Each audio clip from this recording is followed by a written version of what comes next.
Blog Talk Radio.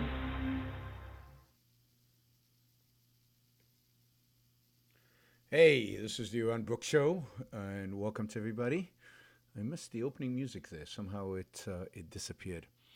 All right, coming live to you from Southern California on Blog Talk Radio. We're on Facebook Live, and I think we are now also on YouTube. So we've got all channels going full speed ahead.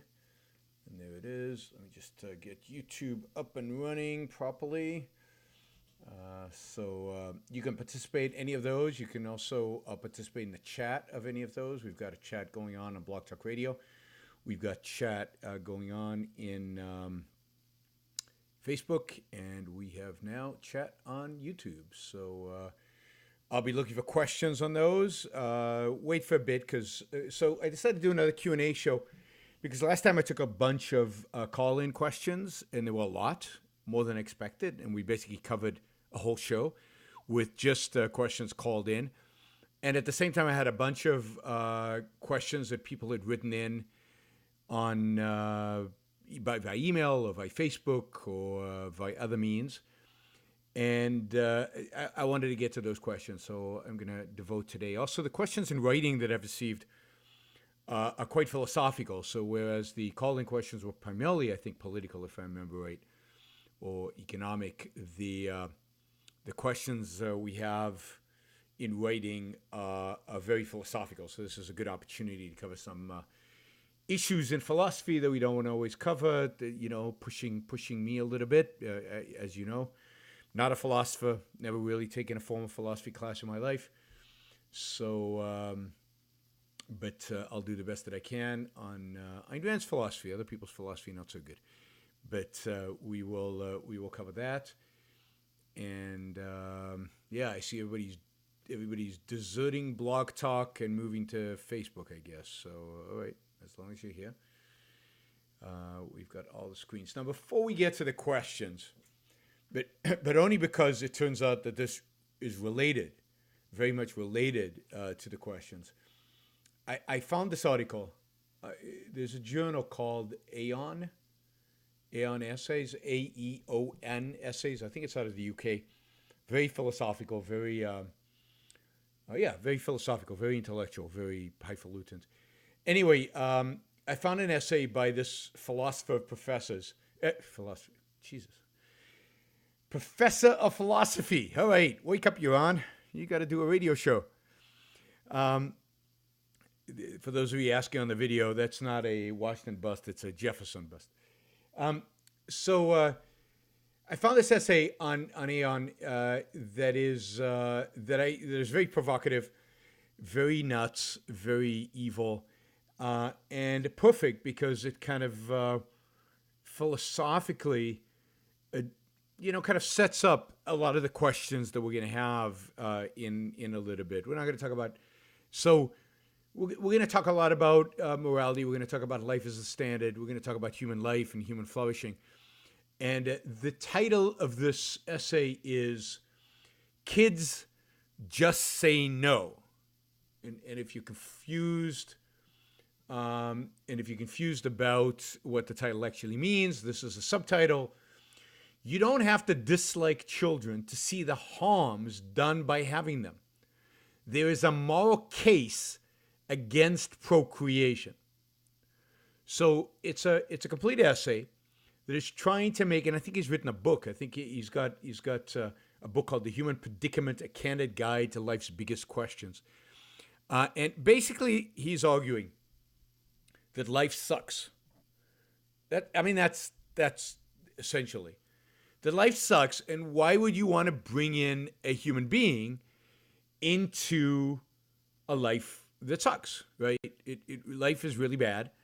There's a lot more pain and suffering and misery and depression and bad stuff in life than there is good stuff in life.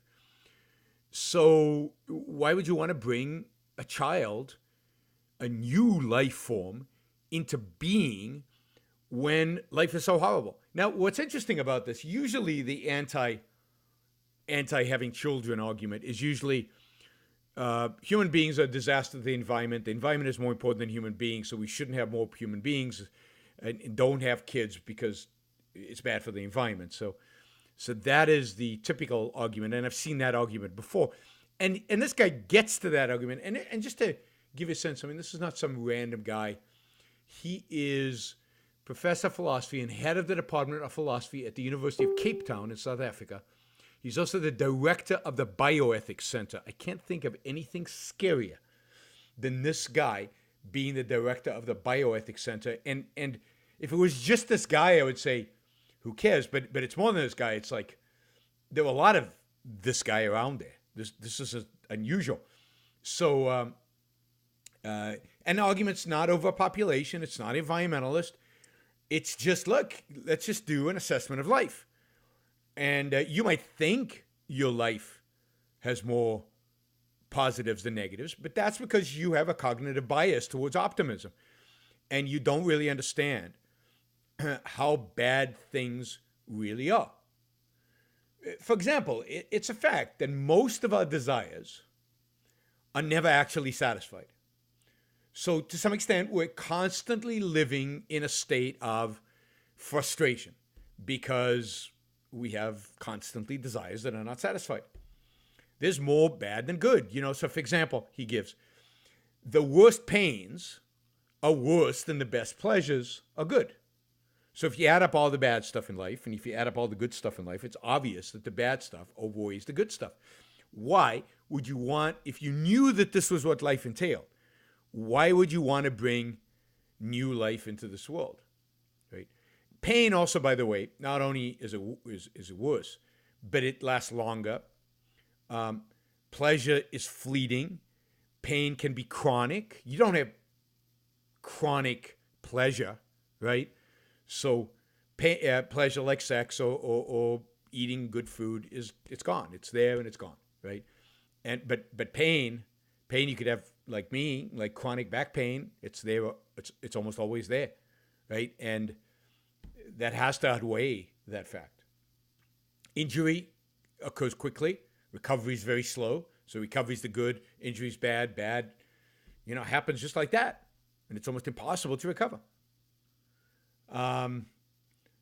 It takes a lifetime to learn, but you could get hit in the head and lose everything in an instant. As I said, many desires go unfulfilled, and even the desires that go fulfilled, even when a desire is fulfilled, you immediately set up another goal, right? So you fulfill a goal, you immediately. So it's like a constant rat race to achieve stuff, and you're never satisfied because there's always something next that you are striving towards. So life is a constant state of continual striving, much of which is never attained, much of which is just there to prevent pain, to assuage thirst, to minimize frustration. Why bother? Right? Why even get started with this? Why take a new life form and inflict this misery on them? It's just immoral to bring a human life into the world when life sucks. He says, look, like knowledge and understanding are good things. We all agree on that. But most knowledge and insight, but as much as you learn, as much as you have, you'll never know everything. There'll always be more to know. There'll always, you'll always be frustrated because you won't know everything. You're not God. Think about this stupidity. I'm not saying this lightly because this is really a stupid argument, but think about it this way. He says, if you live really a long life, you might live to be 90 or 100, but that's unbelievably frustrating because you want to live to be 10,000 or 20,000.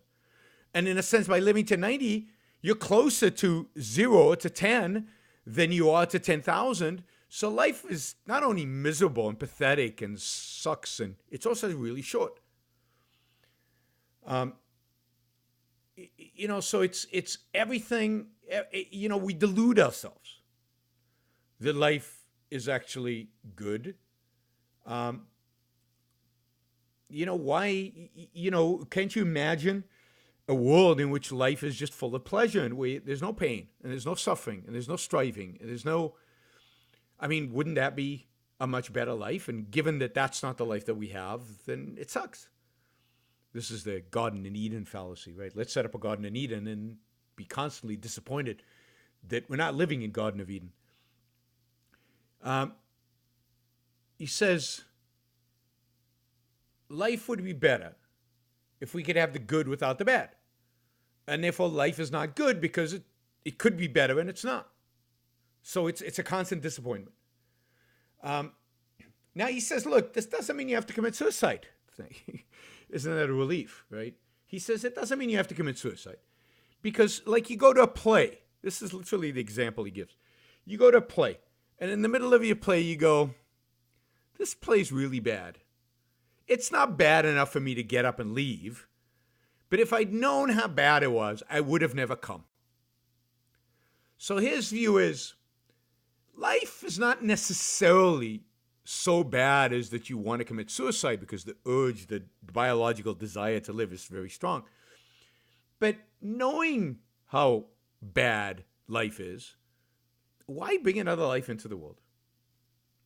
Right? So his conclusion was all life contains more good, bad than good, and they are deprived of more good than they can, and we're deprived. We are deprived. We're deprived of more good than they can take. We're deprived of not being able to live, for example, until the age of 10,000. So his conclusion is, it would have been never to have existed. It would have been better never to have existed. Better never to have even come into existence. Again, it's not enough to commit suicide. Then he goes on, the real problem with life, and the reason it's obviously not worth living, is because you die. So immediately upon, and we all agree that death is bad. And immediately upon giving birth, you know your child is going to die.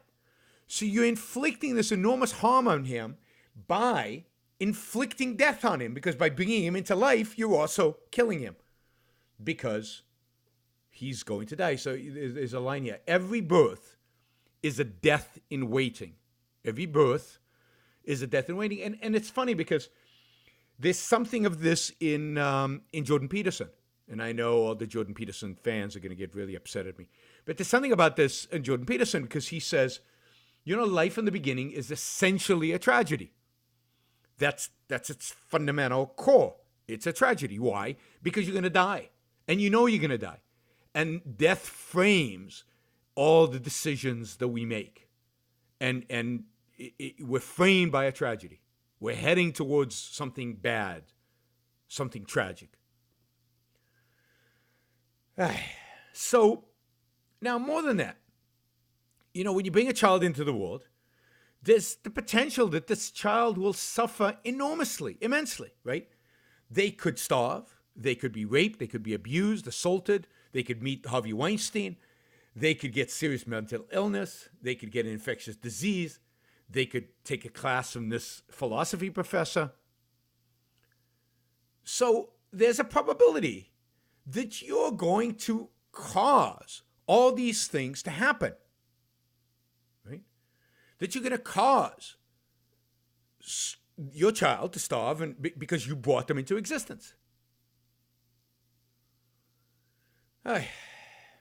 So prospective parents are imposing the risk of all these things happening to their child, because if they weren't born, none of this would happen. Indeed, the odds are stacked deeply against any child.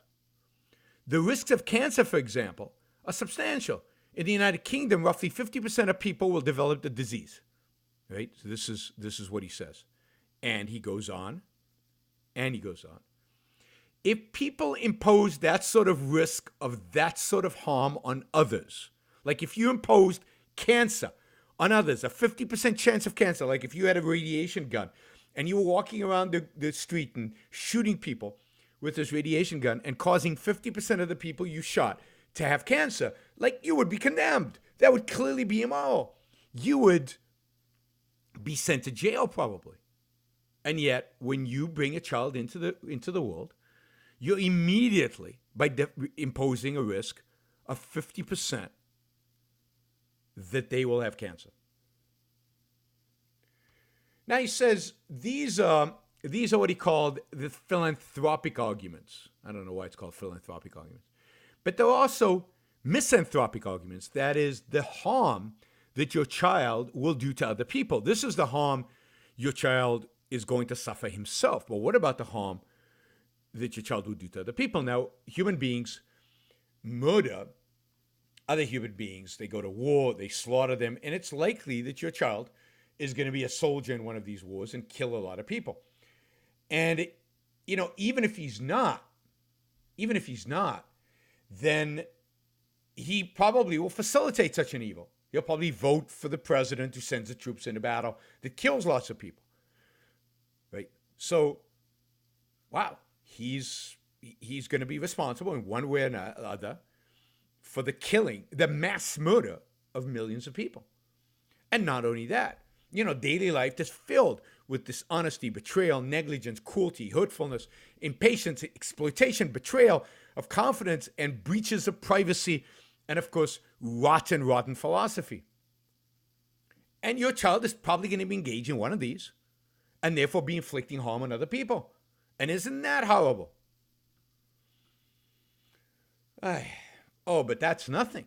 That is nothing as compared to the damage that human beings do to animals.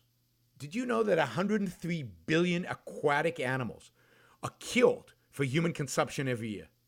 I mean, the amount of death, this is him, the amount of death and suffering is simply staggering, all caused by human beings having children. If any other species, this is the key line, right? It's unbelievable. If any other species caused as much damage as humans do, we would think it wrong to breed new members of that species. I mean, it's just unbelievable. We're causing massive catastrophes out there in the world. And yet, why breed? How could you breed? Now, even if you raise your child a vegan, you're going to contribute to environmental damage. Right? There's no way around it.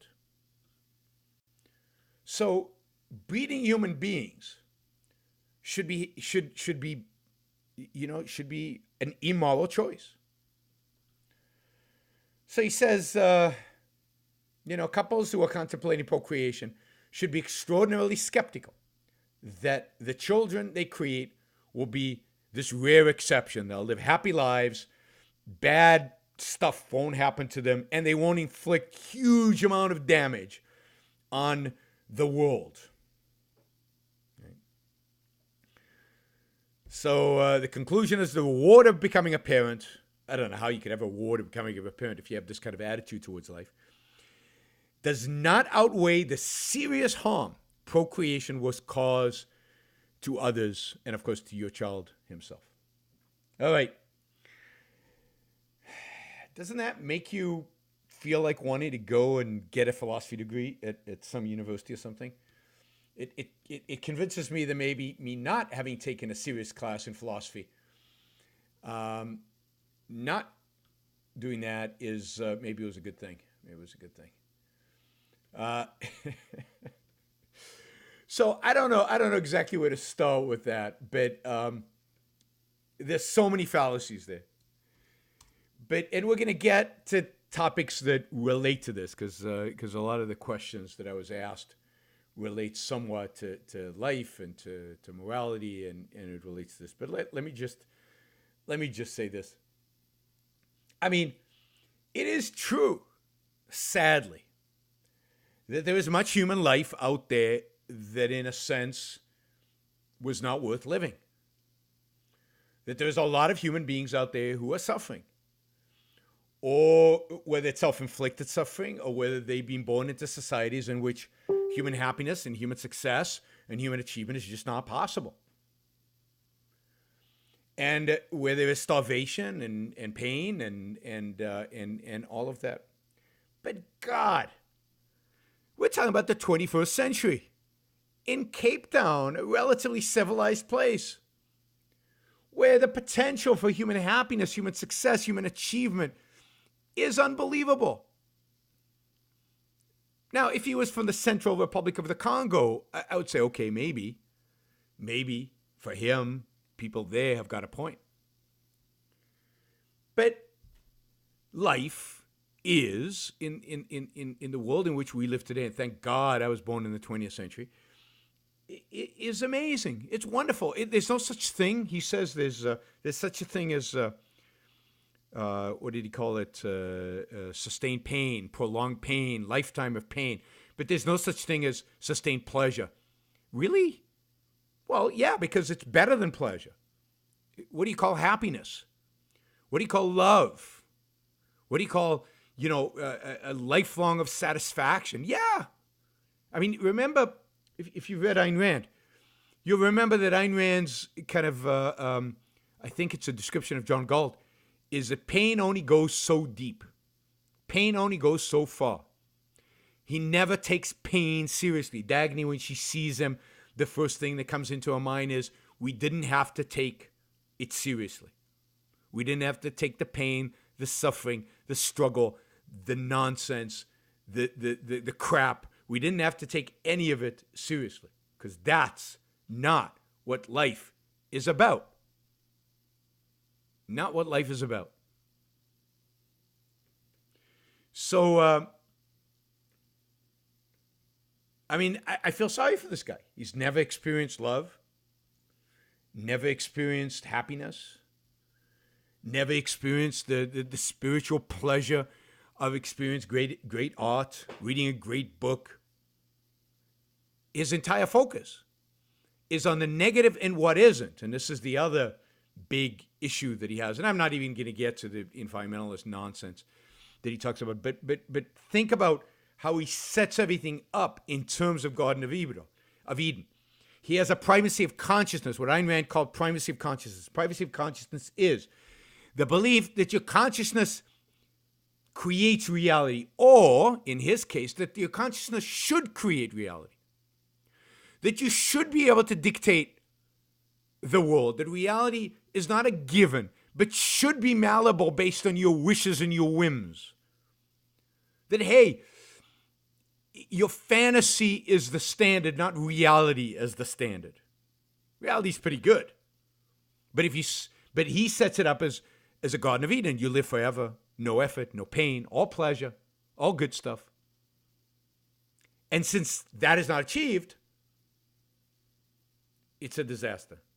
Yeah, the name of this professor is, let me see, David Benatar, Benatar. And I'll link to this. I'll put this article on my Facebook page because it's just so unbelievable.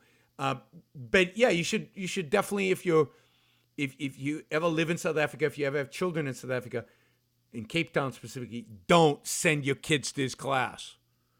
Don't read this idiot's books. All right. So think about it. So because you can imagine living to 10,000, and yet you're not going to live to 10,000, therefore you should be really upset. Reality has screwed you. That the standard is not reality. It's not life. It's not the existence as it is, but it's existence as you imagine it should be. Reality as your whims dictate it. It's a complete privacy of consciousness and whim worshipping, emotion worshipping attitude. And he presents this article as if this is reason, as if what he's doing is arguing from reason. But he is negating reason by negating reality. So yeah, for most of us, maybe not for most of us, all of us, let me see if I can phrase this right. All of us have the potential to make life worth living. All of us have the potential to make life worth living.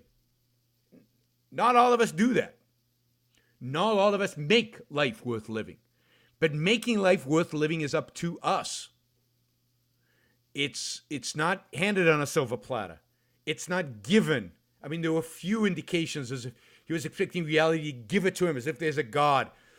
And yeah, I mean, if there was a God, I'd be upset because, hey, God, why don't you let me live? And this is right. This is the God perspective, right?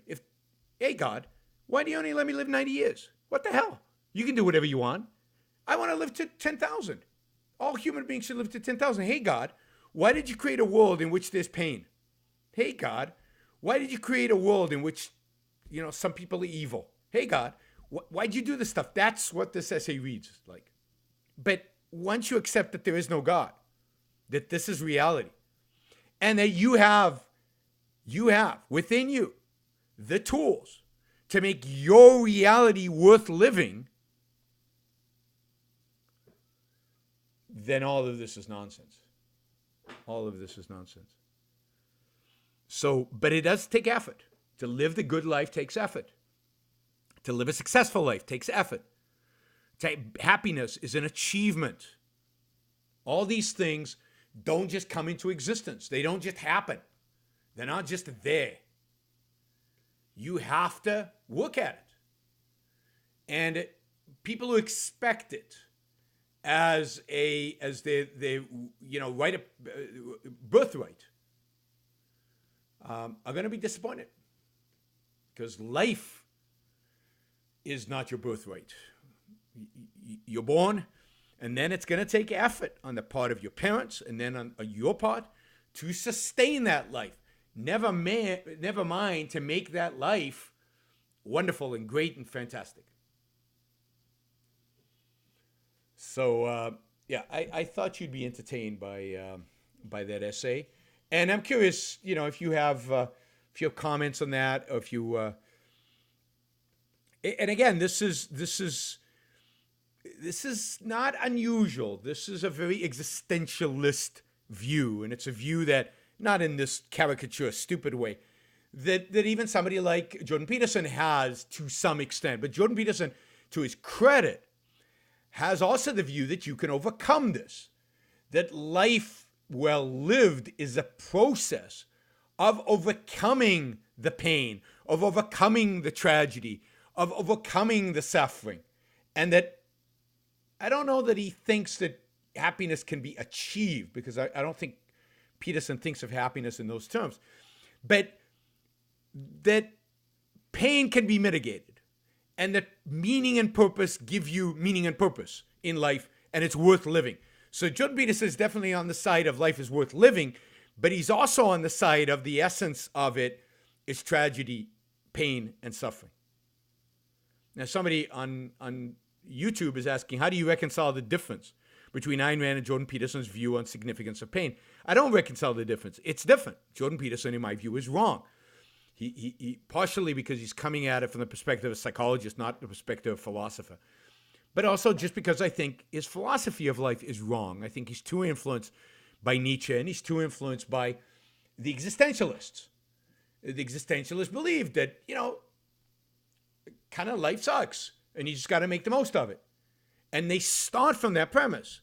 Now, I can understand starting from that premise if you're Hobbes in the 16th century, when life really did, from 99% of people, suck.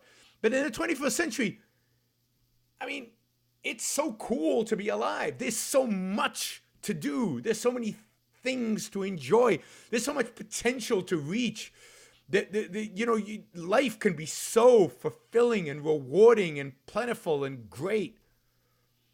And this whole approach is just pathetic. Right? And the last thing in the world is I do know some objectivists who use objectivism to justify their failure and their suffering and their lack of success in life.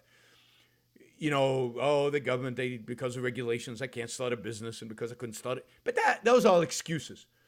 Even with all the problems in the world today, and there are problems, in most cases, I'd say 90% of the cases, you can still achieve a lot in your life. You can live a happy life. You can find values. You can achieve values. You might not be able to go for your first choice, but you might be able to go for your second choice. Now, there's some professions where this is not completely true. The arts are very difficult. Certainly academia is very difficult in other places. But for the most part,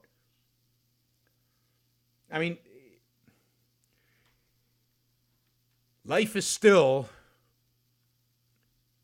relatively speaking, for the history of mankind, it's still an amazing time to be alive.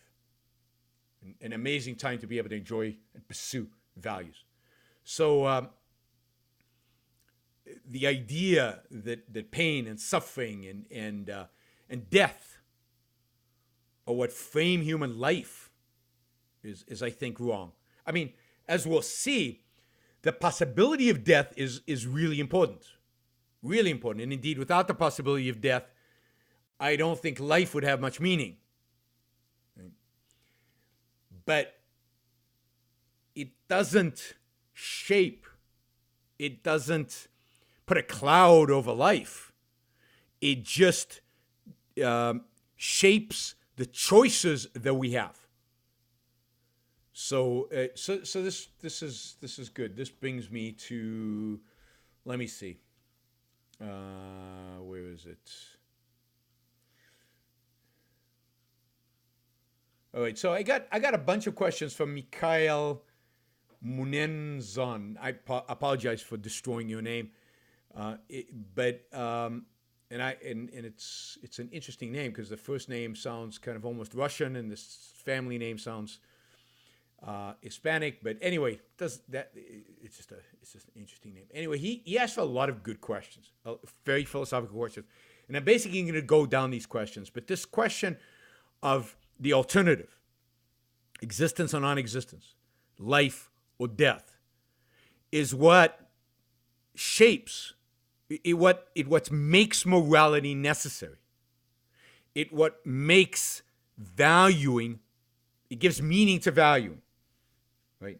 Life makes the concept of value possible. And the possibility of death is what animates values, right?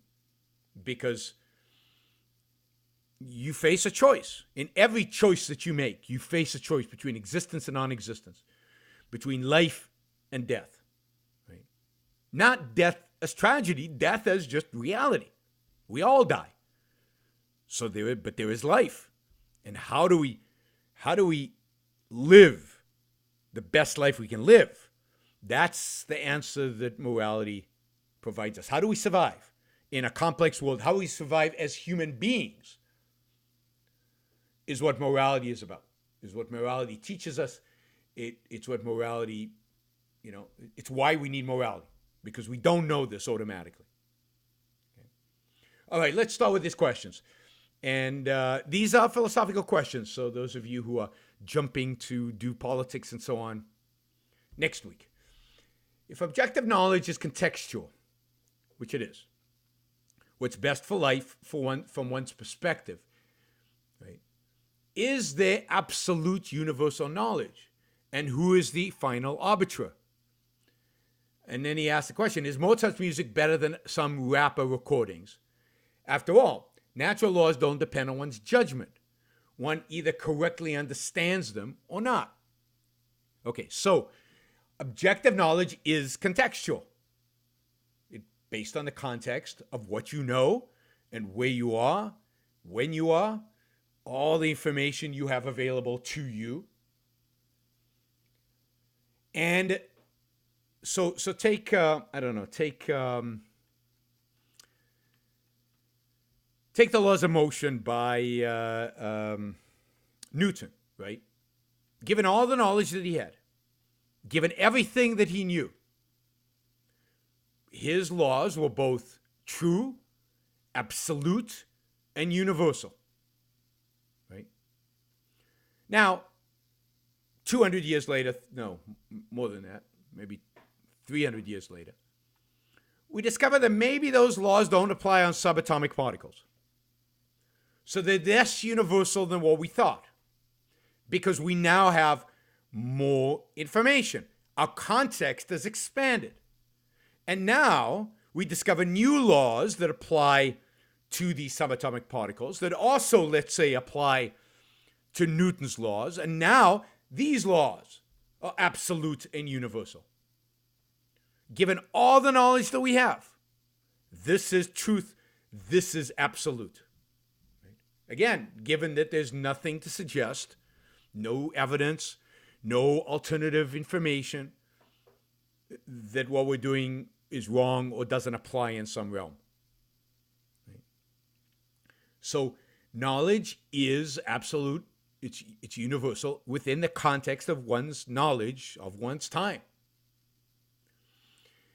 Now, it's, what's best for one's life, for example. Let's take that, and then and this relates somewhat to Mozart and the recording. So now these are good questions. They're complex questions. None of this is obvious. What's best for one's life and one's perspective. Now, some of this is universal in the sense that for every human being, X is good. For example, reason. For every human being, reason is good. Based on all the knowledge we have to date, right? The means by which human beings survive is reason. You cannot be successful without reason. So reason is a cardinal value for every human being. But I might get more enjoyment out of Mozart, and you might get more enjoyment out of rap. So within the context of your life, given what's going on in your life, given your exposure to music, given your exposure to whatever values you have, rap might be quite enjoyable for you, right? And not for me. So it's absolute for you. But for me, I don't like rap. Can't enjoy it. I love Mozart. So we can each have our own, in a sense, we each have our own individual values that are not necessarily universal. Now, going back to Mozart and the rapper. An expert on music and human psychology and the relationship between human consciousness and music and psychology should be able to say Mozart is better than rap. But he would have to have the arguments, and he would have to be able to prove that. Right? Why? Is something Mozart engages with in terms of our values, in terms of our psychology, in terms of the way our minds works, that rap can never attain. And therefore, universally, if people gave it a chance, if people trained themselves for it, Mozart would be better than rap, objectively, universally.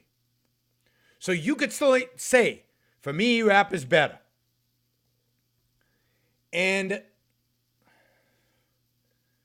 I could still say, for me, Mozart is better.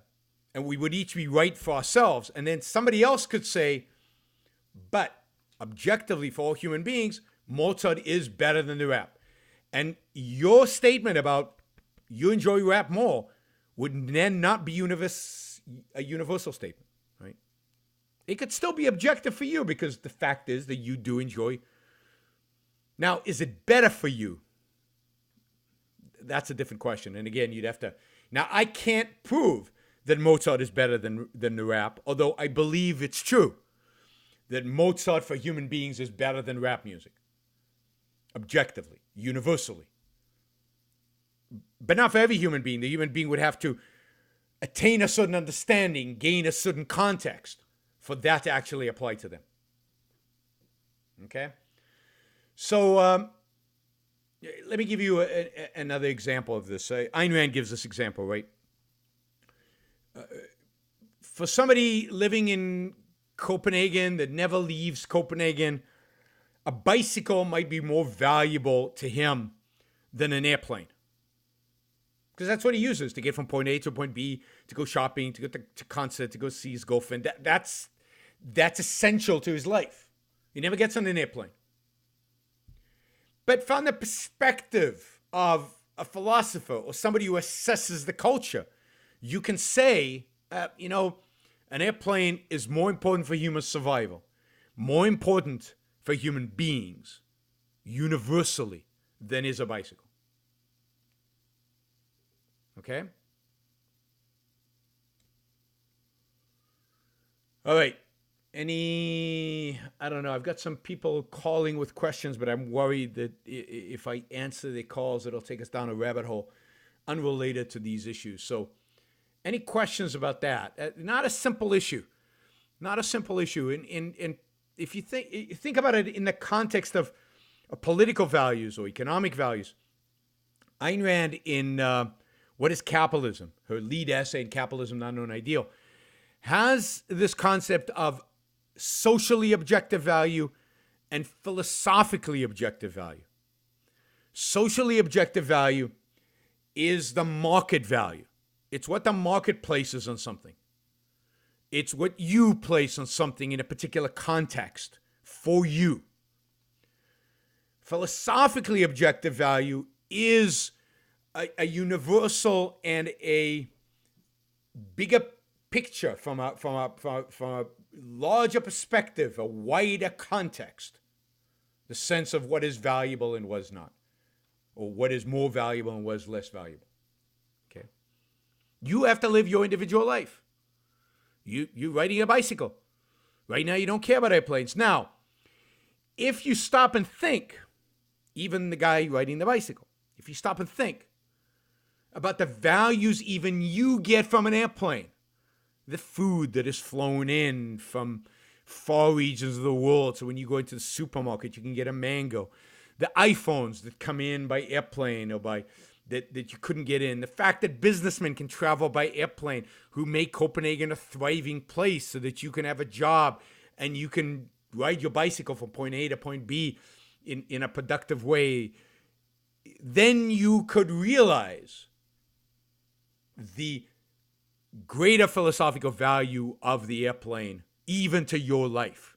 But within your context of knowledge, the bicycle is more important to you, more valuable to you than an airplane. Right? So knowledge is contextual. And this is part of the problem with this article, this philosopher, right? He is assuming that reality is not even the standard, right? He is taking an external to reality perspective on human life.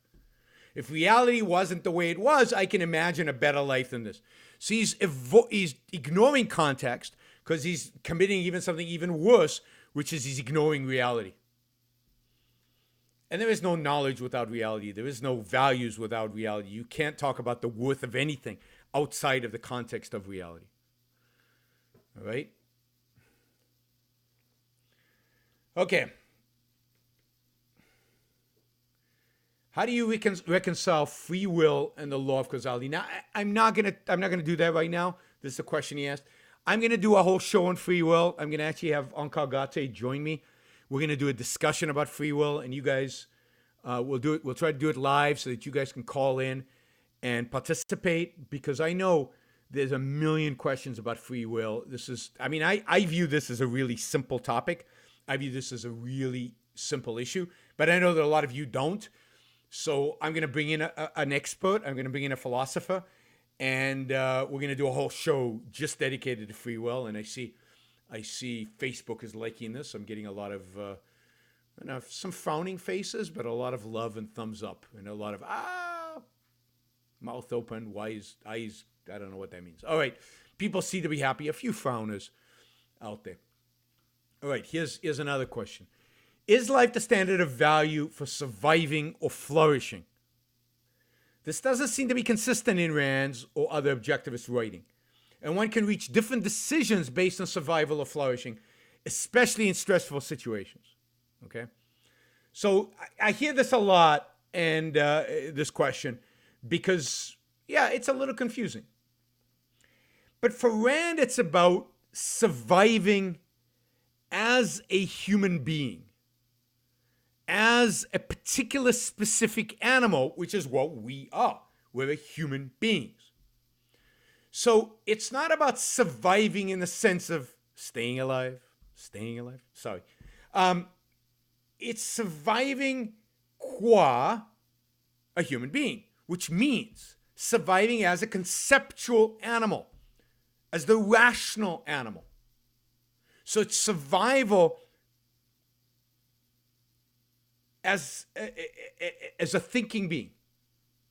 And that means it's flourishing, right? So it's what it means to survive as human beings is to survive with your full cognitive faculties, to use them, to have the opportunity, the ability to use your cognitive faculties. It's not just a, like the guy who, again, the philosopher who wrote that article, it's not just to be an automaton out there and experience suffering and experience pain and experience pleasure and experience joy.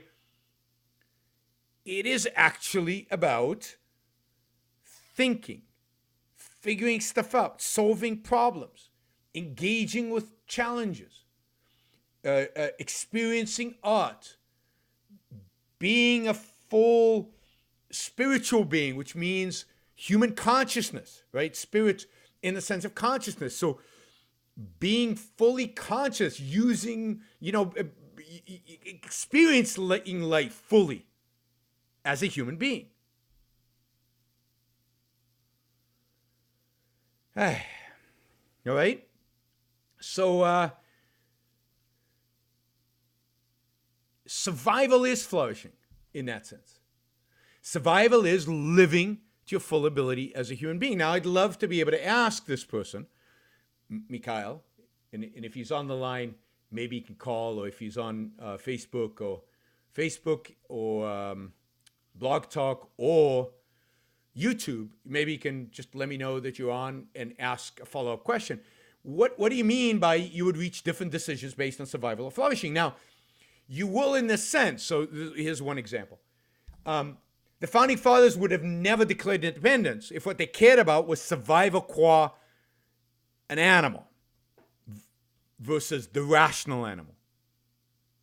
But survival qua rational animal means that you have to survive, you want to be free. And therefore freedom is worth risking everything for. And therefore you declare independence even though you're going to lose, or likely to lose, not even though you're going to lose, even though you're likely to lose, even though your physical survival is threatened, because by declaring independence is the only way to secure survival as a human being, which means to secure survival as a flourishing being. Right? Now, maybe there's a difference between survival, success as in survival means flourishing. If you're successful at surviving as a human being, you will flourish.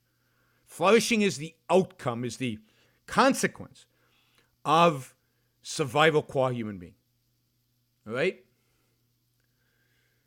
All right. Next question. And then maybe I'll take one that's a little lighter and easier.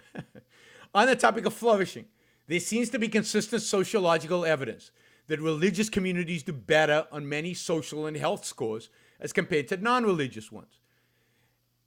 Except one, except one, tolerance. If what promotes life, survival, or flourishing isn't religion good, basically, right? So if the standard is flourishing, if the standard is living qua human being, isn't religion good? Now, here my problem is with the way the way the study is phrased. And the study is phrased as if you have two options. You can live the conventional life secular, let's say, Americans live, or you can live the life of religious Americans. This did not survey people who live by Ayn Rand's philosophy. There's just not enough of us, and nobody's done that survey, right? So the potential for flourishing, that those people, that we as devotees of Ayn Rand's philosophy, of people who put Ayn Rand's philosophy into action, that's not on this chart. That's another opportunity.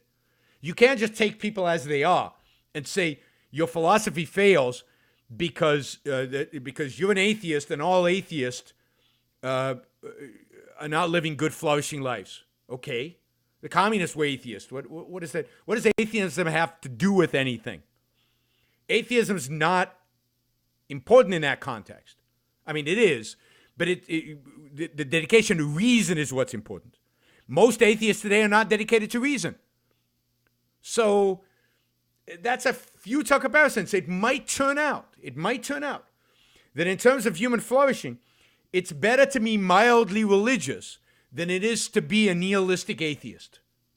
So what? That says nothing about Ayn Rand's philosophy. Now, but there's a second problem, and that is that most sociologists and most psychologists have no idea how to define human flourishing.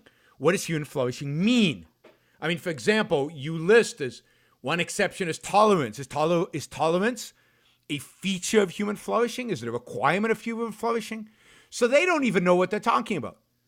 A lot of this has to do with social bonds because they assume that social bonds, having big families, being very close to your family, is the most important thing for human flourishing. But is it? Do we know that? Based on what? So I question most of these studies and the same with the happiness studies, based on the researchers' conception of what it is that they're studying. They don't know, I believe, what human flourishing is. They don't know what happiness is. And then they go out and measure something they don't really know. So the real question is, what are they measuring? And yeah, it could be, so rates of voluntarism. Are rates of voluntarism a sign of human flourishing?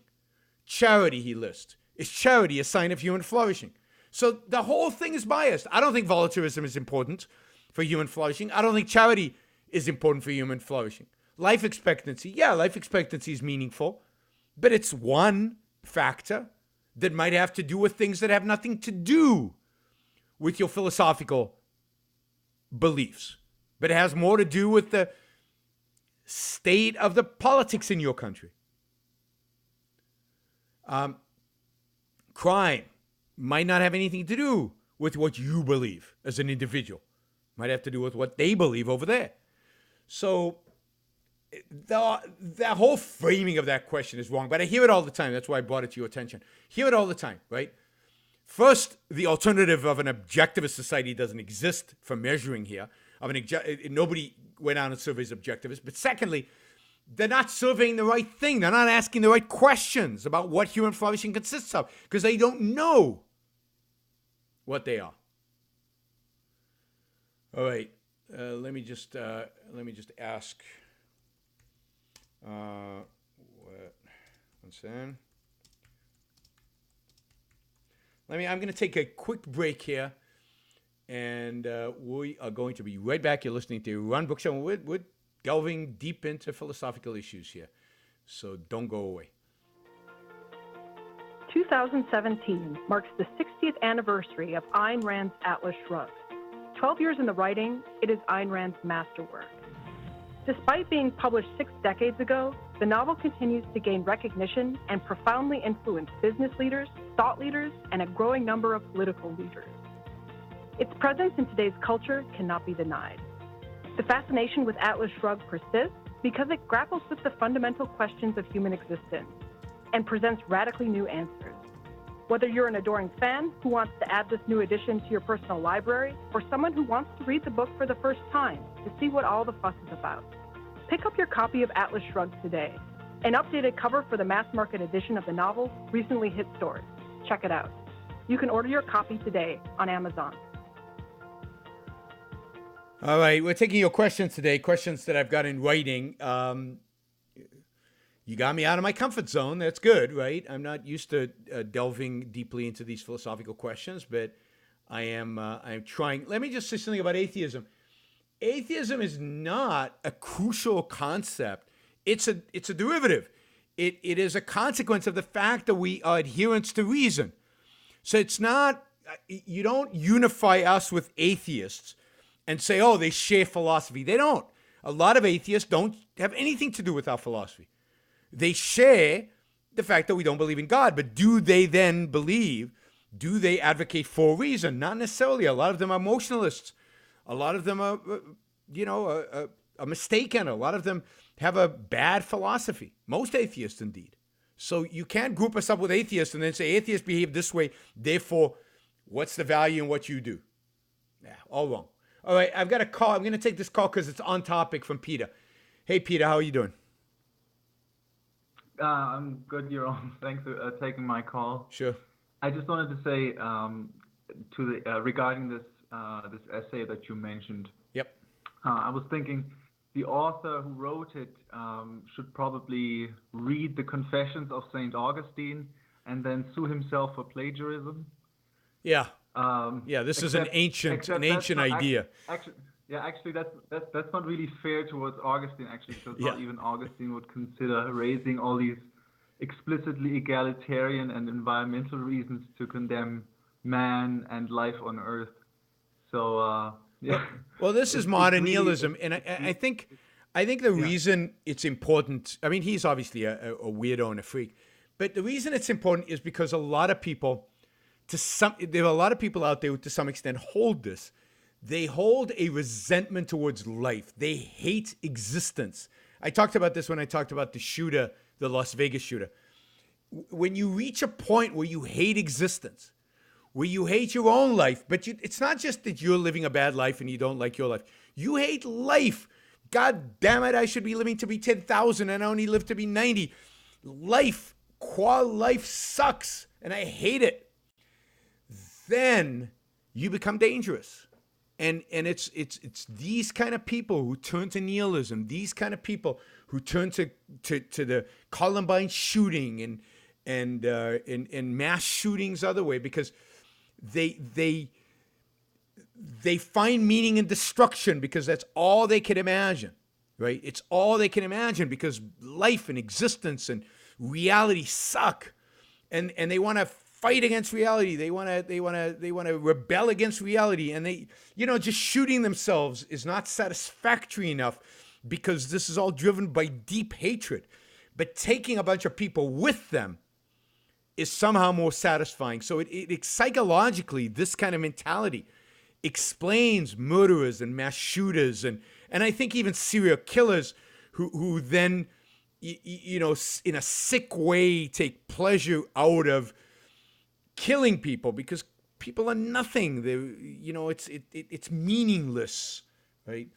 It really is. It's such an eloquent example of the power of philosophy, because if you're getting told from all corners how useless, how evil man is, then you internalize that and you will start operating on that level, because if you completely accept that, of course, then all these vicious evil acts of mass shooting actually make sense. If human beings are evil, then you want to destroy as many of them as you can. And it's more than that, because I really do think you certainly don't want to make more of them by reproducing in the sense that the author mentioned. Yeah, so you want to kill them so they don't reproduce.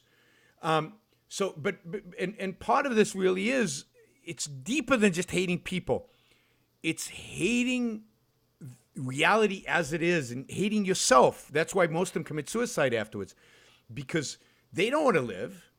They don't want to live, but they want to go out with a bang, right?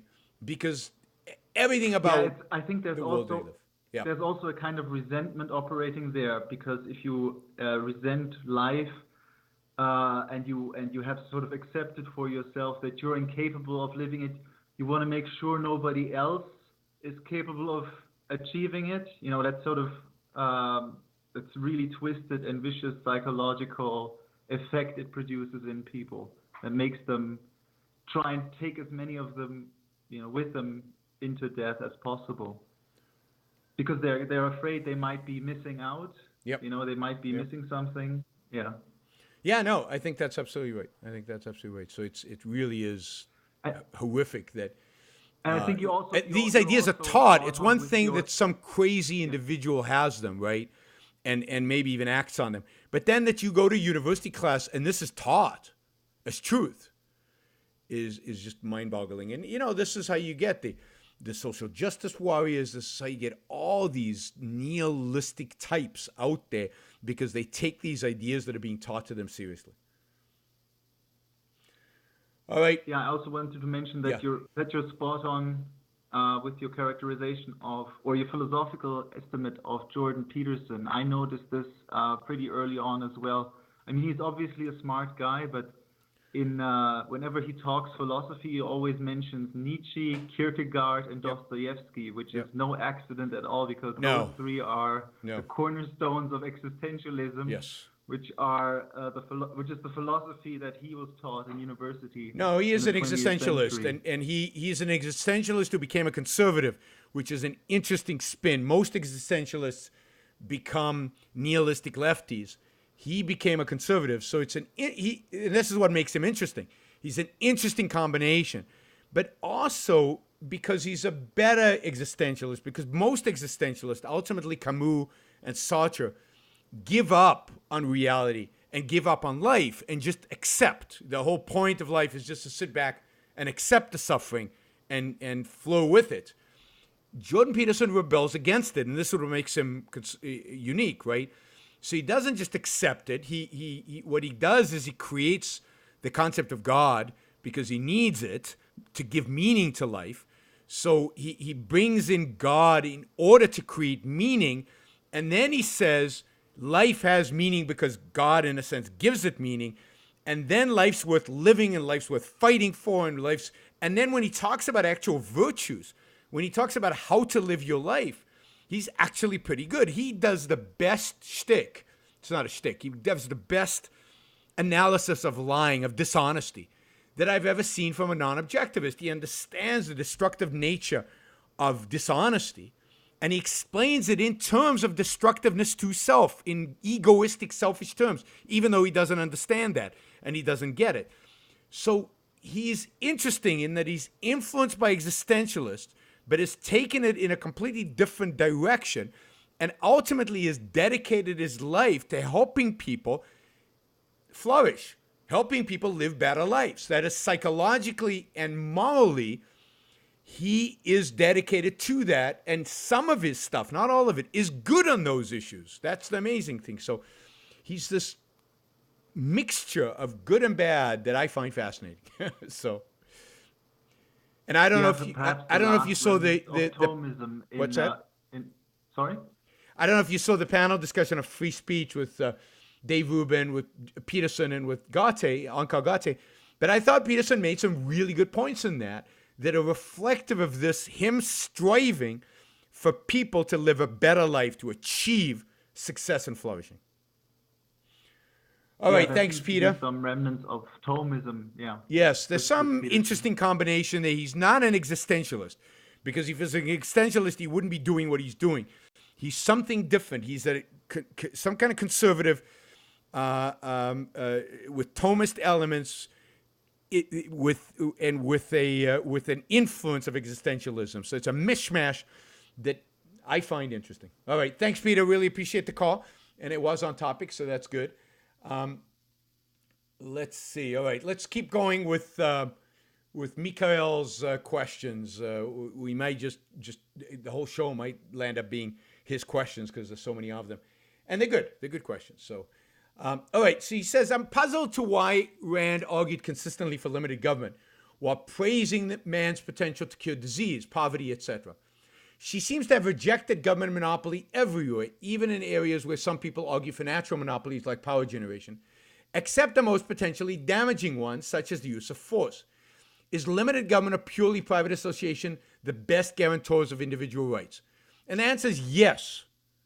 The only guarantor of individual rights at the end of the day is limited government. So Ayn Rand believed that government was a necessary good, that anarchy was inherently evil and was a derivative of a subjectivist philosophy, not an objective philosophy, a subjectivist philosophy where all values, all truths, and ultimately what is property rights and who defines it all should be left for the market. And she rejected that and believed, and I think completely rightly, that so-called anarcho-capitalism, there is no such thing, but that anarchy must necessarily lead to authoritarianism, must necessarily lead to a state of constant war in which the guy with the biggest gun takes over and imposes his will on everybody else, and nobody has a claim against that because it's his will. It's that person's subjective preference. And then you say, oh, but there's the non-initiation of force principle. But where does that come from? That comes from a whole philosophical framework which the anarchists by necessity negate, reject. Right? So she was against it. He goes on, is anarchism inconsistent with objectivism since Rand opposed it strongly, even though they are, in my view, reasonable? No, it's not because Rand objected. Of course, it is because objectivism is what Ayn Rand wrote and discovered. So objectivism is hers. So if she was against anarchism, anarchy is not part of objectivism. But more importantly, anarchism is wrong, not because Ayn Rand rejected it, because it doesn't. It's bad philosophically, and because force cannot be something we can trade in. Force cannot be something we negotiate in. The issue of what property rights are and how to define them cannot be negotiated between parties. It needs to be objectively defined by philosophers of law. And there needs to be a legislature that establishes it. Ayn Rand was not about the survival of the fittest. Ayn Rand was not about a jungle mentality and about the use of force. I mean, Ayn Rand, the whole idea is that in a civilization, in society, we extract force from society. We give the monopoly over the use of force, retaliatory force, force in self-defense to the government. So that you only use force in an emergency. But anything other than emergency, if somebody breaks into your house, if you catch a thief right there, you can pull a gun on him. But if he's now left, you do not go out and investigate and follow him and jump him. That is wrong of you to do. You need an objective agency to do it. You need somebody who applies objective law. And then there are all kinds of laws to police procedure. You know, they need a warrant to search your premises. What if you just break the guy's door down and search his premises for your stuff? You're not allowed to do that. You need a warrant to search. There need to be rules of evidence to prove that this guy's actually the criminal. Proof is difficult. It's not easy to establish who commits a crime. You need rules of evidence. And what if you have multiple police forces over the same geographic area with different rules of evidence and can't agree on the rules of evidence? What's the standard by which you agree on the rules of evidence? Oh, my gun's bigger than yours. That's why it always leads to disaster. Right? Now, Galt's Gulch is not a country. Ayn Rand did not present it as a model for a country. Galt's Gulch is a private property little community, which is controlled by the owners of the properties, but it is not presented as a model for society as a whole. It is a retreat. It is somewhere people go to escape. And it's not anarchy there. It's not like Galt will start his police force and Riordan will have his police force and they'll be competing against one another. No, there's a judge. I can't pronounce his name. It's a long name, right? There's a judge. And the judge is going to rule. And if somebody else rules differently, no. If they turned it into a society, if they turned it into a country, then they would have a judge, they would have a president, they would have a legislature, they would have a political system. So for Ayn Rand, anarchy, government is a necessary good in reason. It's a necessary good. All right. He says, if I'm not mistaken, the objectivist meaning of life is life itself. However, isn't that circular? Shouldn't the meaning of a system lie outside the system? Why?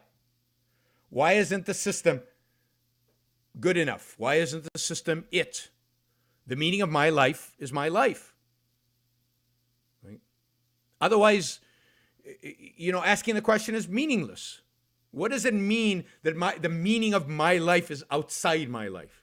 That, to me, is a meaningless statement. Doesn't make any sense. Okay. She has related, one key assumption of her outlook seems to be that the universe is benevolent and the good ultimately wins. Now, how is that clear if we don't have a benevolent God? If we don't have God, how do we have a benevolent universe? Well, we have a benevolent universe in the sense that, right, there are laws of reality out there. call them laws of physics, laws of biology. We as human beings have evolved with the capacity to deal with the reality as it exists. We have the capacity to reason. We have the capacity to think.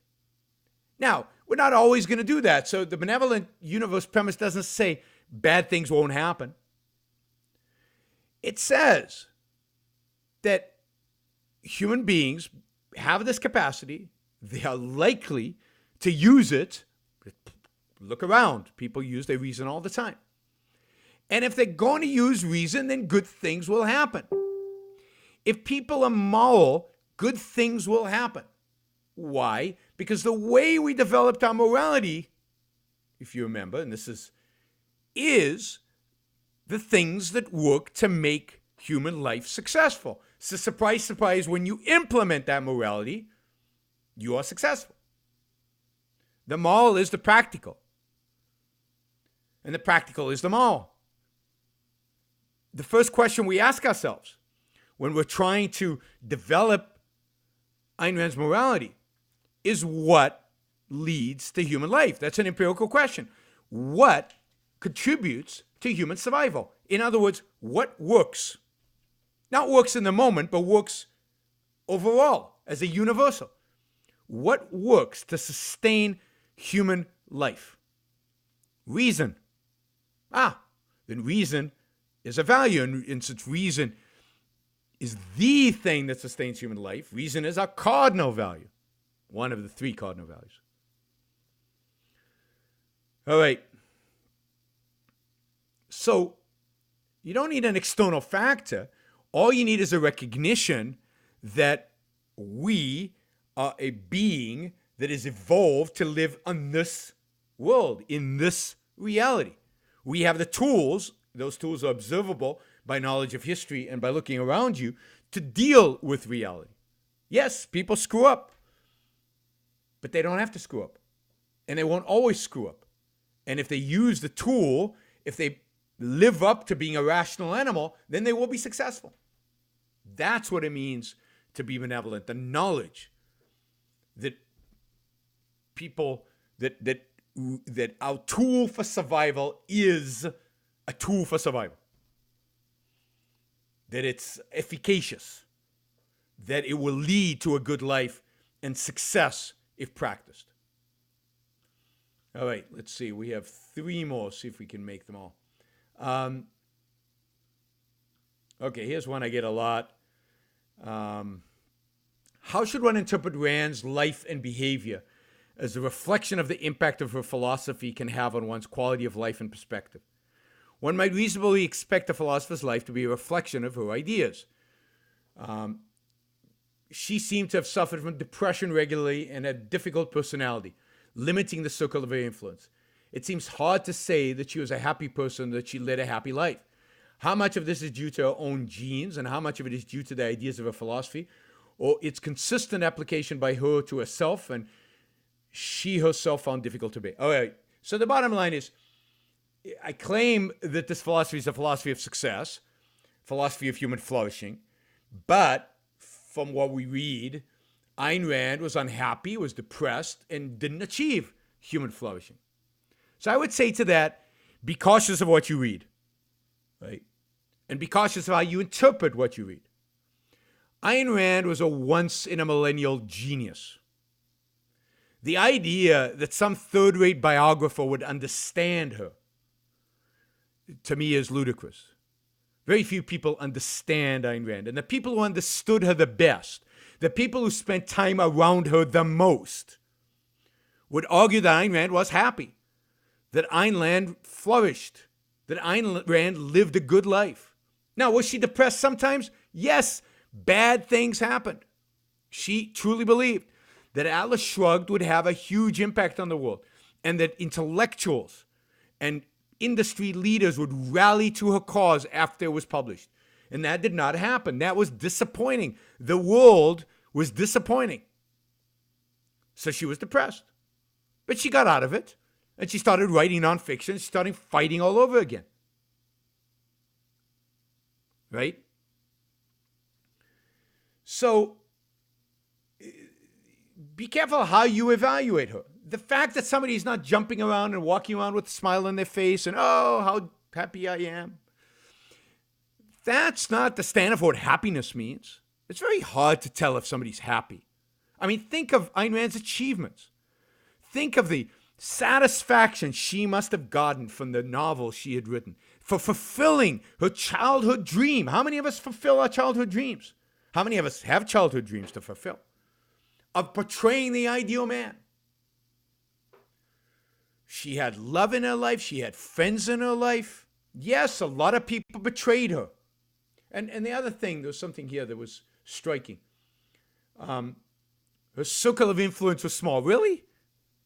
I mean, Ayn Rand influenced more people during her life than almost any other thinker.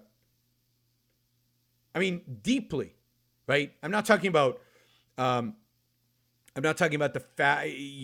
university professor. I mean, they don't influence people's lives deeply the way Ayn Rand. Ayn Rand changed our lives, my life, thousands and thousands and tens of thousands of lives. And then on top of that, she made millions of people's lives better. She had massive influence in the world. And she will have even more massive influence in the future. So, no, I mean, did she have a hard personality? I don't know. She had a judgmental, in a sense of she judged people. She was passionate. Yeah. It's hard sometimes to be around a passionate, judging person. But that's what makes for strong, interesting, value-oriented people. The fact that she was passionate and judged other people is not a reflection of the fact that she was not happy. I think she was happy because she judged. And the fact that she so-called excommunicated people, distanced herself from people, yeah, because those people were doing her harm. So that's what judging is. Oh no, you're not a good person. I don't want to be around you. Go away. That's an important judgment to make in life. You should make more judgments about that in life. So the whole way of evaluating people and, judging them, I think think of Ayn Rand's achievements. She rewrote philosophy, redefined philosophy. She had philosophical breakthroughs in every philosophical field, from metaphysics to epistemology to ethics to politics to aesthetics. She said something new in every single one of those things. And in my view, something true. And not only that, she created a system. How many people in the history of mankind have created a philosophical system? Maybe 4. Plato, Aristotle, Kant, and Ayn Rand. I mean, she's one of the greatest people to ever walk the planet. And she knew it. And most of the people around here were mediocrities. And she knew that. And that didn't make her happy. She would have loved to meet more people like her. So, that's who she was. Right? So I suggest reading more than some of these biographies. For example, 100 Voices is a book of interviews with 100 different people who knew Ayn Rand. And you get a completely different impression of Ayn Rand there, about her humor, her sense of humor, and, when she acted out in funny ways, about her generosity, about how joyful she was. Or read Marianne Sear's memoirs of Ayn Rand. Don't let her critics define who she was. And don't let the challenges in her life, which she had, define who she was. She overcame those challenges. Okay, I've got a question here on the is art issue too hard right now for me. So I'm going to skip the last 2 questions. I'll do them another time. Let's take a question I keep seeing on YouTube that people are asking. What is it? It's something about healthcare. I saw it. We're going to take a break with a commercial, and I will be right back with with some more stuff, more questions. The idea that a person ought to be selfish is so alien to our culture that when people learn that Ayn Rand upheld the morality of selfishness, they are left scratching their heads. What could Rand possibly mean? In the new course, Being Selfish, Being Happy, at ARI campus, Dr. Tara Smith discusses the crucial features of Rand's morality of selfishness, what she called rational egoism, explaining what it is not, and why it is an individual's only means of achieving sustainable happiness. Visit ARI campus today and enroll in Being Selfish, Being Happy.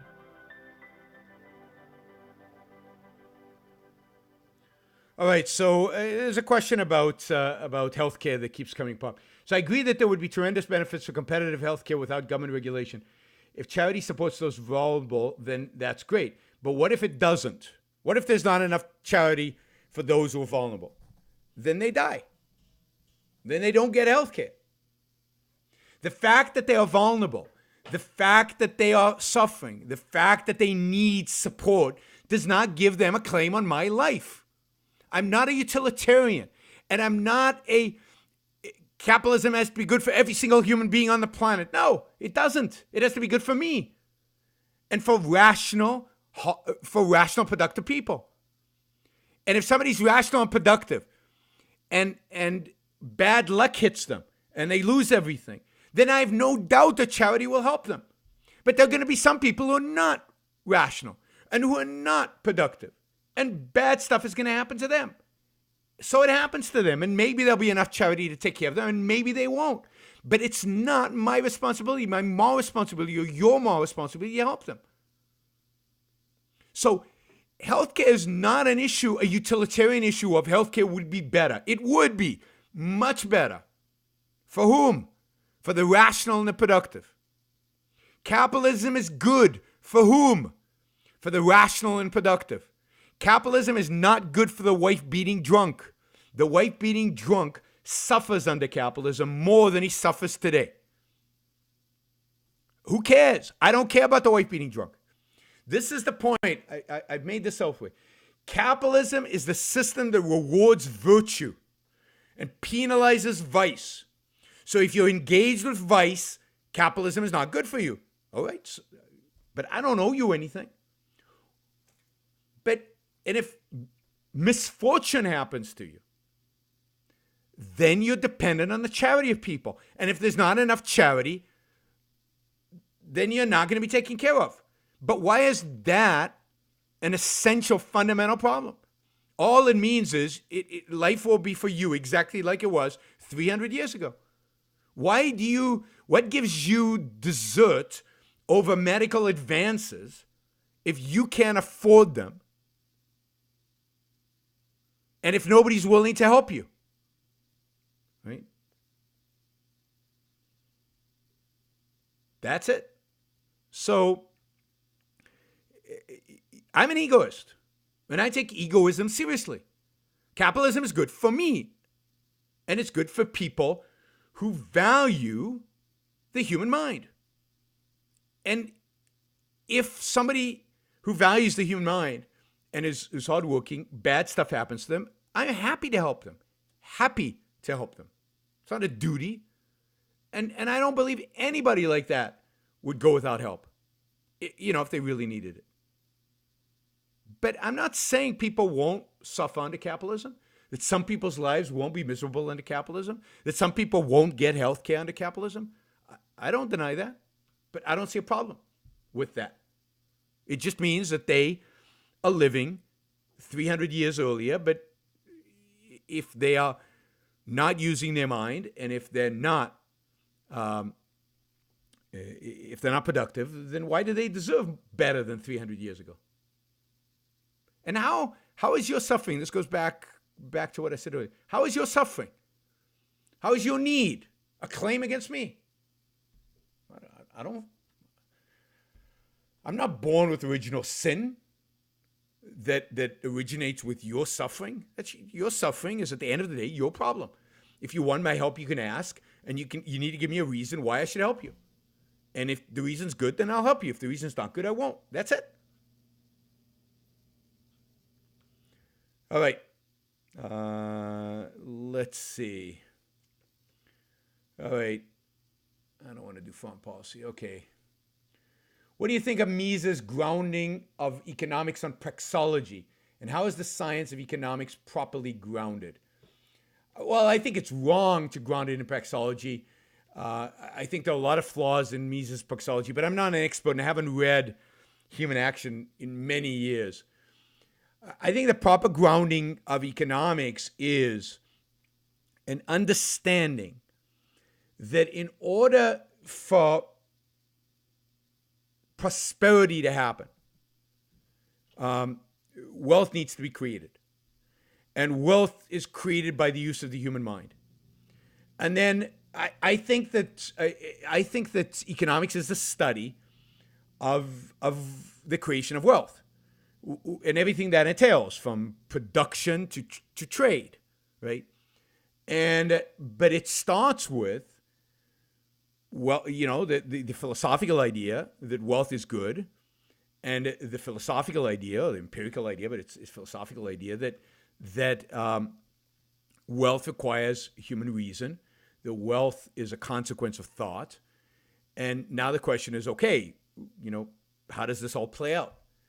But it doesn't start with scarcity, because that's not the primary. The primary is production. And, production is a feature of the human mind. Production just doesn't happen automatically.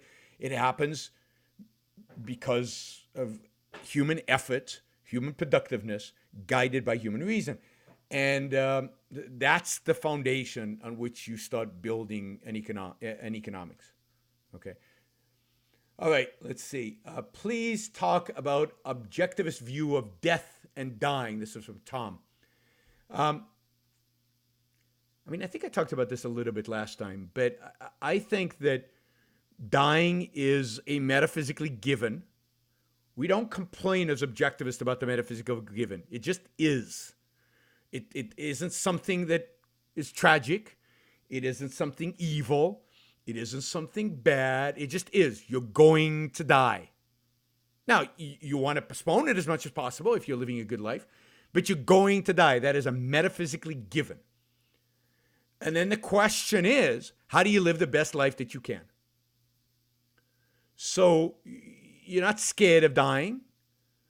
You want to avoid it, but you're not scared of it because it's not like you're going to feel pain or anything. You're just not going to be in existence. And, it is what it is. Now, when somebody you love dies, your sadness is not over the existence of death, because that's a given. That just happened. That is what it is. Your sadness is because that person is not with you anymore. The sadness is the void that exists because that person who you loved is not sharing a life with you. But it's not you riling against death. There's no point to rile against death. That's just a waste of energy and time and mental effort, right? All right. Somebody is saying they'd like to see me debate Stefan Molyneux. Let me just say I will not debate Stefan Molyneux. I don't think he is a person worthy of debating. I consider him a irrational, subjectivist. What nasty other things I can say about him. And all I needed to watch was his video on Israel and the Israeli-Palestinian conflict, and the how much he hates Israel, and is willing to just whitewash the barbarism of the Palestinians and excuse it. I'm not willing to deal with a person like that. It's just not. And at the same time, argue for liberty and human flourishing and technology and success when he is an incredibly successful society, flourishing society, a technological society, an innovative society. And yet you completely condemn it, and you lift up barbarism. So to me, that is it. Now, since then, he has also become a big fan of the alt-right. He's a big fan of, viewing members of groups based on the average IQ of the group. He's bought into the whole alt-right pseudo-fascist views and, anti-immigrants. It's just disgust. This whole view disgusts me. So if you want me to debate an anarchist, it ain't going to be him. You're going to have to find somebody who is more respectable and more, somebody I can say who is maybe confused rather than, I think in Molyneux's case, I think he's just, he's evading on a massive scale. I think he's a bad person. All right. Okay, so here's one. Being objective to me means not drawing conclusions till all the evidence is in. However, I have been accused of being wishy-washy or not taking a stand if I don't come out immediately on one side or the other. What is the best response to those who don't grasp the concept of objectivity? Oh my God, I don't know what the best response is, but you're absolutely right. You need to have facts. And too many people today belong to tribes. And the response is immediately tribal. That is, I agree with him. So if the left says something, that's automatically wrong. And if the right says something, that's automatically right. And, or I don't know, we don't need to, so if you're young and you hear about global warming, there are a lot of people out there say, oh, it's completely false. You don't have to read anything. It's automatically completely false. No, you have to examine. You have to you actually have to do work to figure out whether global warming is true or not. You actually have to look at the facts. And just because it's those people over there and the people I like disagree with them doesn't mean it's true. Doesn't mean it's true. So most people out there act in a tribal kind of way, in a non-objective way. And that's horrible. And good for you for being wishy-washy until you have the facts. Now, when you have the facts, you have to make a decision. And how much facts is enough? I mean, those are all not easy questions. But the idea that you have to have the facts is absolutely true. Okay. Now, there's a follow-up to the previous question. Not sure I agree that all the disabled are white-beating drunks. I agree they're not. I'd rather pay slightly higher taxes to protect those who literally can't live without it than let them die. Fine. Then start a charity and give it to them. But you can't force me to pay higher taxes so that they won't die. That's all. I'm for helping disabled people. I'm not against helping disabled people. I'm against forcing people to help disabled people. I don't think you have a right to steal my money, no matter how good, in quotes, your cause is. Stealing is stealing and stealing. Taxes is theft. You're putting a gun to my forehead and saying, give me your money because I have a better cause for this money than you spending it on yourself or you doing whatever you think is good with the money. That's just wrong. You want my money to help disabled people? Convince me I should give you the money. And it's not going to be hard. But when people say, I don't know that there'll be enough money to cover everybody who needs, that's where the white-beating drunk comes in. If it's just disabled people, that's easy. That's not hard. There are not that many of them. They're just not that many. It's not that expensive. Run the numbers. Not that expensive to take care of them, right? Versus taking care of everybody who pretends to be disabled or who just doesn't want to work or who is in poverty and claims he can't afford it. If you were just engaged with people who couldn't really couldn't take care of themselves or an accident befell them, then the number would be very small and it would be easy to raise the money to take care of them. All right. All right, this is good. Can you clarify the objectivist position on sacrifice? Is sacrifice ever the right thing to do? For example, a soldier jumps on a grenade, sacrificing himself to save his fellow troops. Okay, this is sacrifice is a complicated concept, right? It's not, objectivists too often take it for granted. Sacrifice is bad. Whenever a politician says sacrifice, anybody says sacrifice, oh, they're all wrong, they're all mistaken. Because people use sacrifice in a wrong way. A lot of people, and this is how Jordan Peterson, for example, talks about sacrifice. He mixes it up, so he creates a package deal. So they use sacrifice as a package deal. Package deal is when you put into the same concept appropriate content and inappropriate content. So content that potentially is in conflict with one another, but it all has the same label. It all has the same word. It all is represented by the same concept. So it's confusing. It's cognitively confusing. And sacrifice is definitely like this. For example, Jordan Peterson often talks about sacrifice as you're not going to spend the money today, you're going to save it.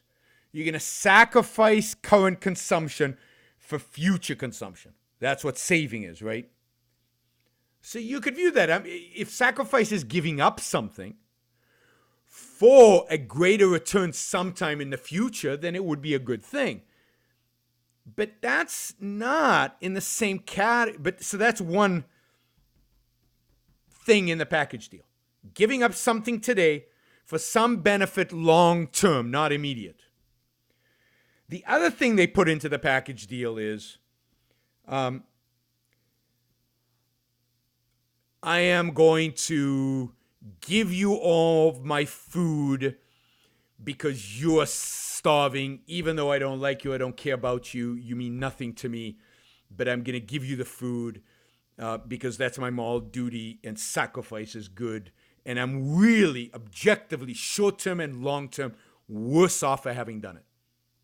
Right? That's a self-sacrifice, but it's a sacrifice. Now, those two are not the same. The putting money away for future consumption is not the same in a meaningful way than giving up your food to a stranger when you don't have enough to eat and when you don't care about them. Right? The sacrifice that altruism demands. So Ayn Rand requires cognitive clarity. She likes her concepts to be clean. So Ayn Rand believes that the essential characteristic of sacrifice is not the delay. It's not that you will be rewarded later. It's that you will not be rewarded. So for Ayn Rand, sacrifice is giving up a value for nothing in return or for something of lesser value in return. When I ask audiences, what does sacrifice mean? You give up something and you expect what in return? They all say nothing. I mean, they say the word nothing. Or they all say something less. So they all understand it. But then they use sacrifice in the sense of investment, which is what delayed gratification is. It's savings. That's not a sacrifice. You're not sacrificing anything. You're giving up something in order to attain something greater in the future. That could be investment. That could be a trade. It could be a lot of things, but it's not sacrifice in the moral sense. Right? In the moral sense. So for Rand, sacrifice is never right, is never good, is never moral. If what's meant by it is giving up something of higher value in order to gain either something of lower value or of zero value. Self-sacrifice is always evil in that sense. Now, what about the soldier jumping on the grenade? Well, it depends. Sometimes he jumps on the grenade for altruistic reasons, as a true sacrifice. He's been trained. He's doing it a sense of duty. And sometimes he's doing it because he doesn't want to live in a world in which the struggle you are fighting for is not being won. Or he doesn't want the battle to be lost because he loves his family. And his family is too important a value to him. And if he doesn't jump on the grenade, it increases the probability the battle will be lost. If he's just jumping on the grenade because his life is won and 4 other people will die, then it's wrong for him to jump on the grenade. I'm not a big fan of people jumping in the grenade during training. I think that's wrong. Unless these other 4 guys are their best friends and it's such a huge value that they're not willing to live life if they didn't do everything they could to save these guys. So again, it's a hierarchy of values. And unfortunately, the military trains you to a large extent to place as the highest value the soldiers next to you, but that might not necessarily be the highest value, particularly not in training. It might be in a war, in a sense that they are necessary for all your other values to survive, and that's important to you in your life. But so jumping on the grenade sometimes is heroic and sometimes is not. That's true of suicide. That's true of a lot of military actions. Sometimes the so-called bravery was just stupid, given the values at stake. And that's why you have to be careful before you volunteer into an army and make sure that you're volunteering to an army that is representing a country worth fighting for. Because you don't want to die for a cause that's not worthy. You don't want to, what do you want to die for the mixed economy? I'm not a big fan of joining the military under current circumstances. Because I don't want to risk my life for the mixed economy. Right? Lots of examples around sacrifice. Parents who say they sacrifice so much for their kids. No, they don't. Staying with their kids is more important to them than going to the movies. That's not a sacrifice. They made a commitment to take care of these kids. It's like, I don't know, you pay your bills on time. Oh, I'm sacrificing so much, I have to pay my bills. Nobody thinks that way. You made a commitment, you used electricity, you're paying your bills. You made a commitment to raise kids. It's like paying your bills. It's sometimes hard. It's sometimes really hard. It's sometimes painful. But that's what needs to be done. That's the agreement you have. It's not a sacrifice. And it's all for something of greater value to you, your kids. And if they're not of greater value to you, you shouldn't have had kids. My only sympathy with this professor from the beginning of the show is that don't have kids if you don't want kids. If you're not willing to work hard for kids. If kids are not a really, really, really important value to you. Because they're a lot of work. They're a lot of work. All right, okay. Let's see, what else do we have? So, continuation of this healthcare thing. I don't measure the success of a society by how they treat the destitute. I don't think that's the measure of success. I think the success of society is how well virtuous people do in that society. And again, the issue of this is a discussion going on YouTube. The issue of those who legitimately cannot take care of themselves is a minor issue. That is not how you measure society. But let me also say that because I see some of the obnoxiousness going on in the chat, and generally I find objectivists to be way, way too obnoxious. Somebody voices disagreement, you don't jump down their throat. Somebody voices disagreement, you use reason to engage with them. And hopefully show them in a reasoned, cool, fact-based, rational manner why they're wrong and why you're right.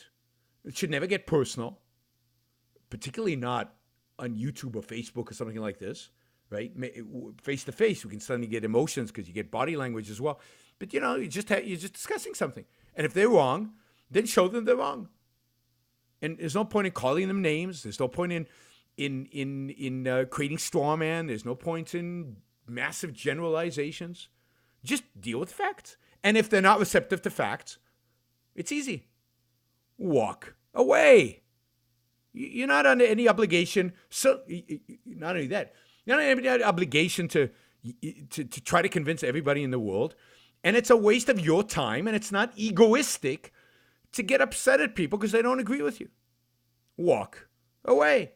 Only engage with people when you think you have a chance of changing their mind, and only stay engaged with them for as long as you think you'll be successful at changing their mind. Otherwise, walk away. But getting angry, that's ridiculous. Now, I know I get angry, but partially because I'm trying to entertain you, and anger seems to entertain. But there's no point in being obnoxious. Maybe it makes you feel better. I don't know. But there's no value to be gained by being obnoxious. Now, I know I do it sometimes because it makes me feel good. Because, but it's an emotional response. There's no value added. There really isn't. All right. And what happens is, particularly on a chat, is you turn off a bunch of people that are observing and saying, if this is how objectivists deal with people who disagree with them, I don't want to be one of those. They're just jerks. So be nice. There's no cost to being nice. I mean, without sacrificing. All right, we did that.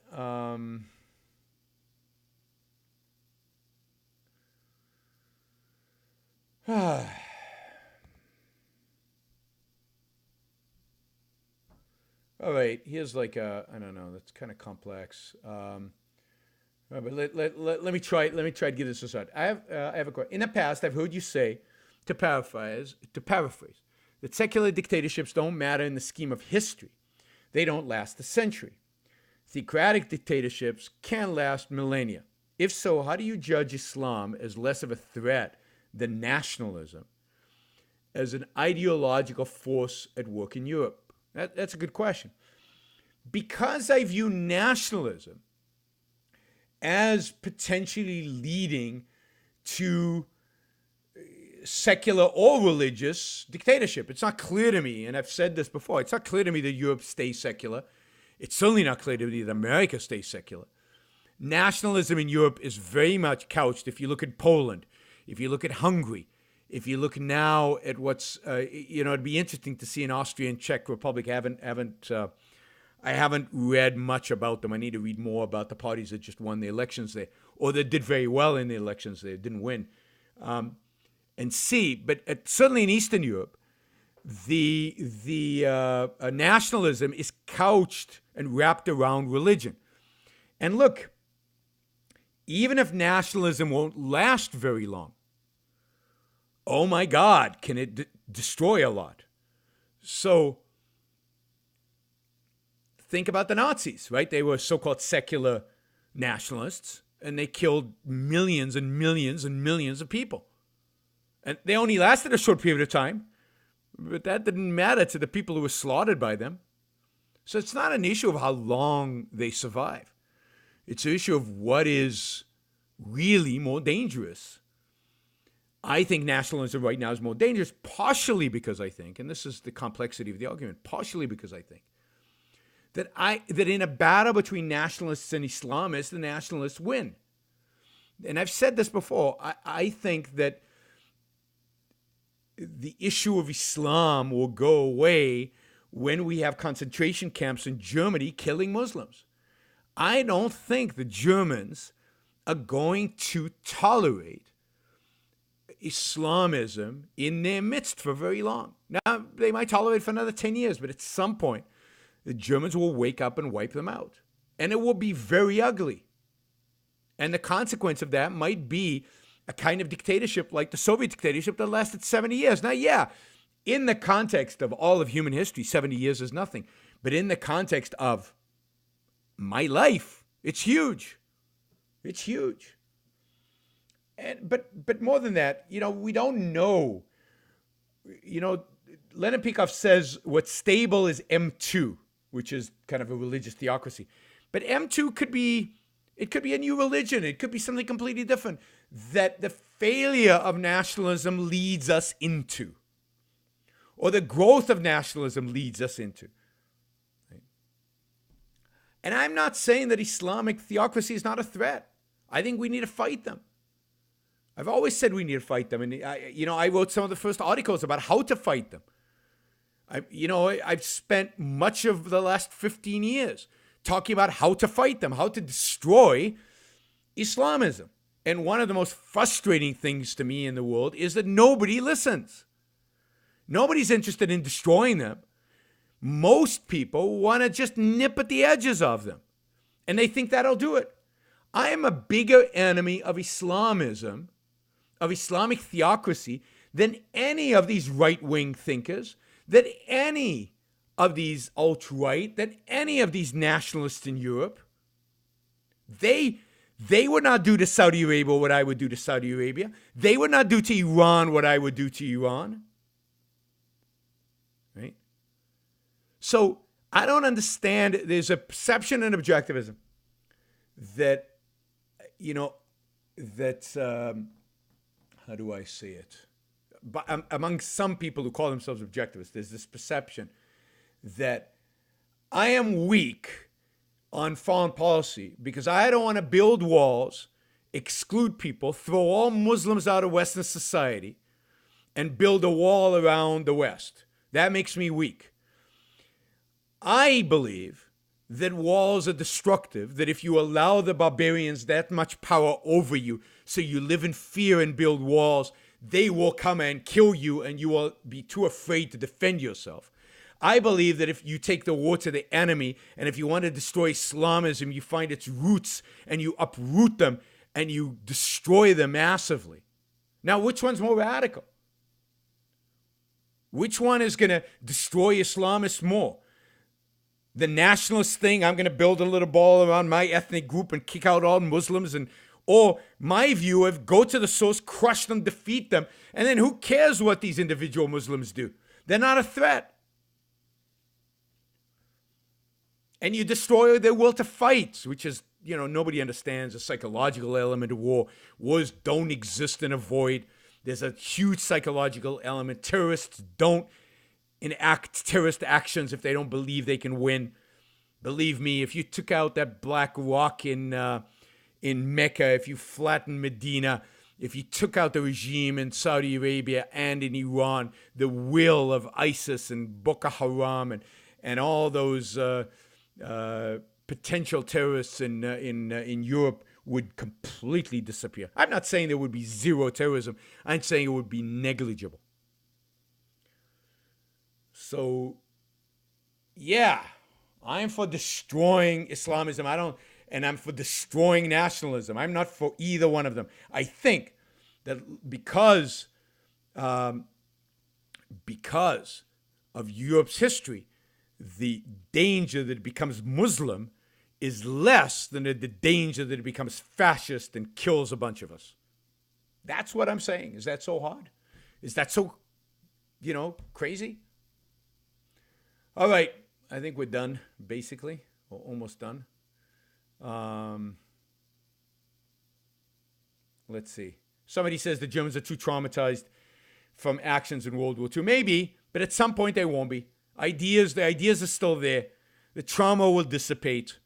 And you're seeing it every election. The crazy right gets a little bit more votes, and they get a little bit more emboldened. And all it takes is something more fundamental. The ideas the Germans have not changed significantly. The ideas of Kant, Schopenhauer, Hegel, Nietzsche, Marx are still there. And the Germans have not rejected those ideas. All right. I wish I ended on a happier note. Is there a question here that will allow me to end on a happy note?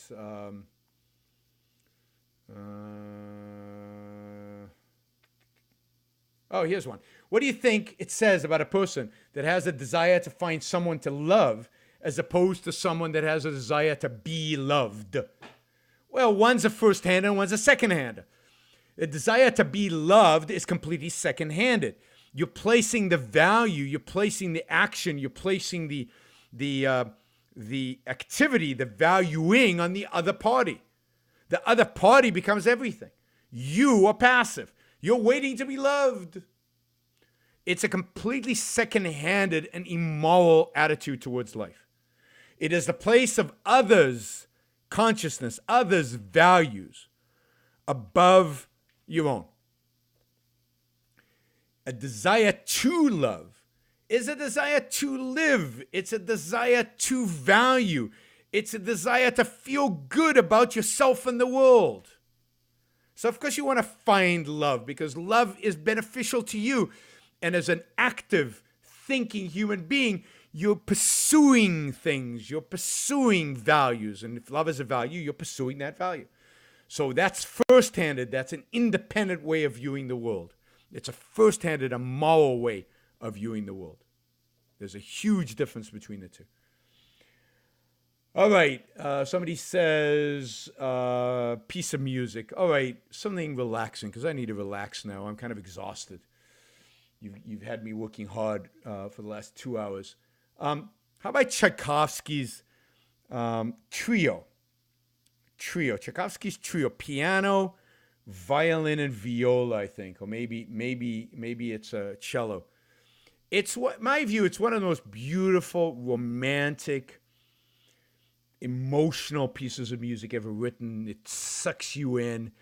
It's gorgeous. Talk about love. Oh, it's just love as music, and success as music. So I love much of Tchaikovsky. I love his chamber music, but the trio is my favorite. And so go check it out. Just put let's see if I can do it. You just put where is it? No, it's not going to work. If you put in Safari or whatever, right? Trio Tchaikovsky. The music is just splendid. So, ski. Here we go. So it's a piano trio by Tchaikovsky in A minor, Opus 50. There's a wonderful performance by Richter, who's the pianist, and Kagan, who's I think the violinist. And here's just a tiny bit. I don't want to violate copyright, so here's just a tiny bit.